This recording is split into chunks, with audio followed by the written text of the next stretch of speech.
Okay.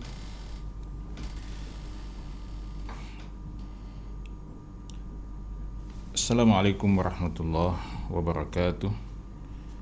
Alhamdulillahi rabbil alamin.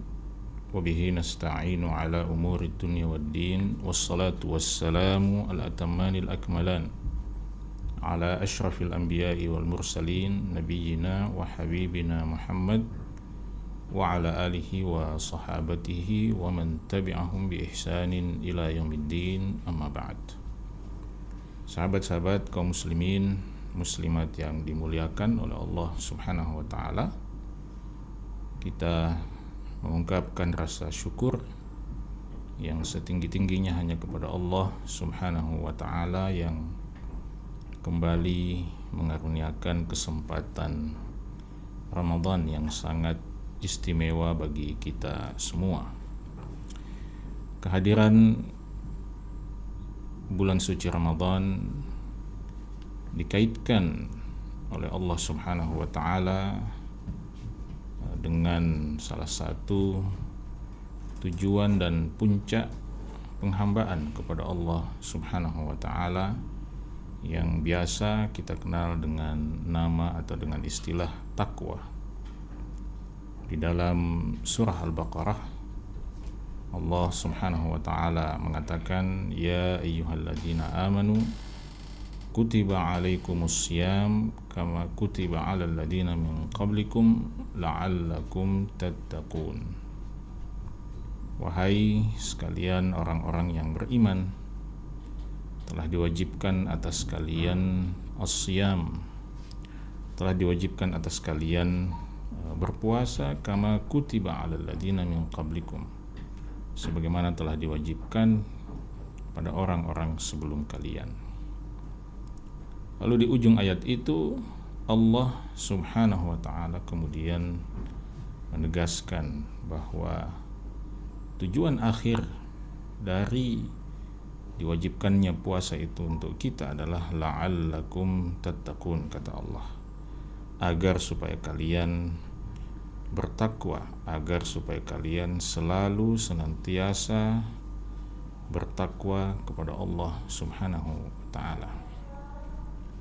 Sahabat-sahabat sekalian, tentu menjadi satu pertanyaan yang besar bagi kita semua. Di dalam banyak ayat Al-Quran, Allah Subhanahu wa ta'ala selalu mengaitkan ibadah-ibadah yang kita lakukan dengan takwa ini. Perintah Allah Subhanahu wa ta'ala untuk menjaga ketakwaan ini juga begitu banyak bertebaran di dalam Al-Quran dan juga sunnah Nabi kita Muhammad sallallahu alaihi wasallam.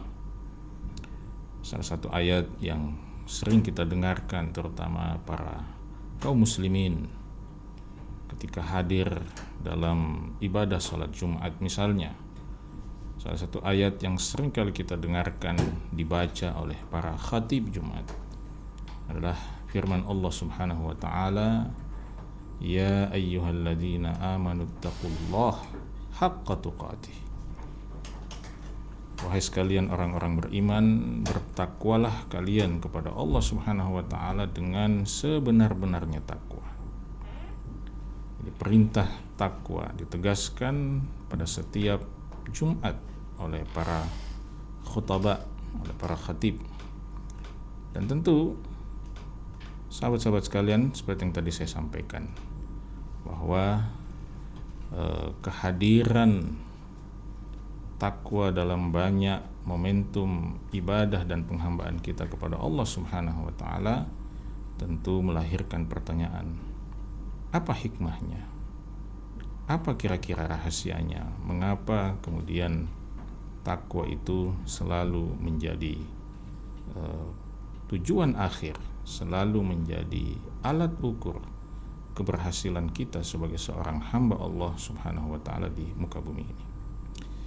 Karena itu dalam kesempatan kali ini kita insya Allah akan mencoba menggali dan melihat sejumlah alasan-alasan yang disimpulkan oleh para ulama kita tentang rahasia besar yang Allah Subhanahu wa taala siapkan untuk siapapun hamba-hambanya yang berkomitmen untuk bertakwa kepada Allah Subhanahu wa taala. Ini penting untuk kita pelajari, penting untuk kita renungkan agar supaya perjalanan kita dalam beribadah di bulan Ramadan ini, dimulai dari sahur kita, dimulai dari puasa kita, dimulai dari salat yang kita lakukan, dimulai dari tilawah Al-Quran kita, dimulai dari saat kita berbuka, dan seterusnya, agar supaya semua proses itu memiliki makna, memiliki arti, dan kemudian diterima oleh Allah Subhanahu wa taala, dan kita juga yang menjalaninya memahami apa rahasia besar di balik semua proses ibadah yang Allah wajibkan kepada kita itu, yang ujungnya, yang muaranya adalah takwa kepada Allah Subhanahu wa taala. Dalam kesempatan kali ini insyaallah saya ingin mengajak sahabat-sahabat sekalian untuk melihat rumusan kesimpulan yang dirumuskan oleh salah seorang ulama kaum muslimin, yaitu Al-Imam Al-Fairuz Abadi rahimahullahu taala, yang merumuskan lebih dari 20 bisyarat, 20 kabar gembira yang Allah Subhanahu wa taala siapkan, lebih dari 20 kabar gembira yang Allah Subhanahu wa taala siapkan untuk orang-orang yang bertakwa. Dan ini beliau kumpulkan, beliau susun berdasarkan ayat-ayat Allah Subhanahu wa taala di dalam Al-Qur'an. Kita mulai yang pertama, kata beliau, bahwa kabar gembira, yang salah satu kabar gembira penting yang Allah Subhanahu wa taala siapkan untuk orang-orang yang bertakwa adalah al-busyra bil karamat. Al-busyra bil karamat. Bahwa orang-orang yang bertakwa itu akan selalu mendapatkan kabar gembira dari Allah Subhanahu wa taala bil karamat, dengan kemuliaan-kemuliaan yang bentuknya beragam, ya, dengan kemuliaan-kemuliaan dari Allah Subhanahu wa taala, dengan karunia-karunia kemuliaan dari Allah Subhanahu wa taala yang bentuknya beragam.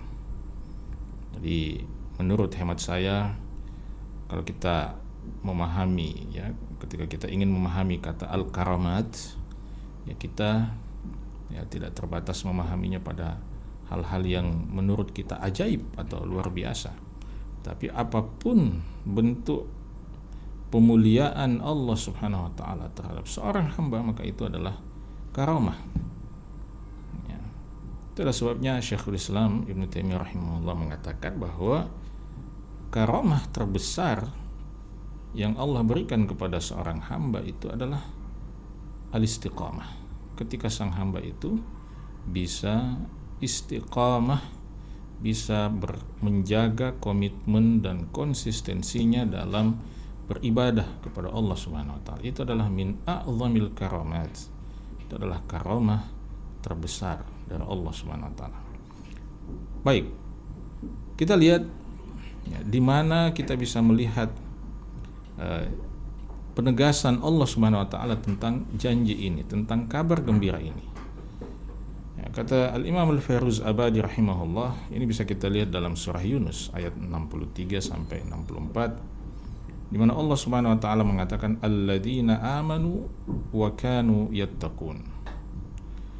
Orang-orang beriman dan mereka selalu menjaga ketakwaannya itu. Lahumul busyra fil hayatid dunya. Lahumul busyra. Mereka layak, mereka pantas untuk mendapatkan al-busyra, mendapatkan kabar gembira dari Allah Subhanahu wa taala. Kabar gembira, ketika kita memahami kabar gembira, tentu kabar gembira adalah semua informasi yang menyenangkan, yang membahagiakan kita yang mendengarkannya. Ya. Dan sudah pasti setiap busyra, setiap kabar gembira itu sudah pasti mengandung nilai pemuliaan, ya, mengandung nilai penghormatan, mengandung nilai pengangkatan derajat, kedudukan dan posisi kita sebagai seorang hamba. Maka ketika Allah memberikan kita kabar gembira, maka sudah pasti itu adalah karamah dari Allah Subhanahu wa taala, itu adalah pemuliaan dari Allah. Apa kata Allah Subhanahu wa taala? Lahumul busyra fil hayatid dunya wa fil akhirah. Bahwa orang-orang yang bertakwa, orang-orang yang beriman ini pasti akan mendapatkan busyra, pasti akan mendapatkan kabar gembira. Kapan? Fil hayatid dunya, di kehidupan dunia ini, wa fil akhirah, dan di kehidupan akhirat. Sehingga kalau kita merenungkan ayat ini adalah busyra, ini adalah kabar gembira yang bertubi-tubi dari Allah Subhanahu wa taala untuk orang-orang yang bertakwa. Fil hayatid dunya, orang-orang bertakwa, dan mudah-mudahan kita semua termasuk orang-orang bertakwa, akan mendapatkan busyra itu di kehidupan dunia ini, di kehidupan dunia ini, wa fil akhirah, dan di kehidupan akhirat nanti.